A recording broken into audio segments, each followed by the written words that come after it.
না 15 বছর আগে আসছিলাম, তো এই আজকে আসলাম।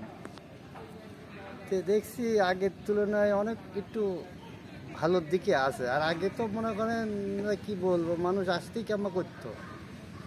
এখন আজকে দেখি পরিবেশটা ভালোই লাগলো, কিন্তু স্টেশন এই জায়গাটা মানুষ ওই জায়গাটা যা রয়েছে এটা তো আমার বুঝে আসে না কী কারণে, আমি বুঝতে পারতেছি না।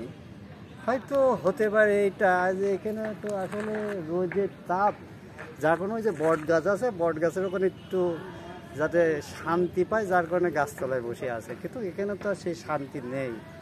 তো আশা করি যে এখানে যাতে একটা ছাউনি টাইপের স্টেশনে করে, তাহলে মানুষ যদি শান্তি পায়, এতে সবাই জন্যই দুয়ার একটা ভালো একটা ইয়ে আসবে। এই জগতী স্টেশন বাংলাদেশের প্রথম রেল স্টেশন, এটা কি আপনার জানা আছে এই বিষয়ে কিছু? এটা আমার জানা নেই, আজকেই আপনার মুখে শুনলাম আমি। হ্যাঁ, তো এটাই প্রথম স্টেশন জগতীর, সর্বপ্রথম বাংলাদেশে কুষ্টিয়া শহরে সর্বপ্রথম এই স্টেশনটাই হয়েছিল।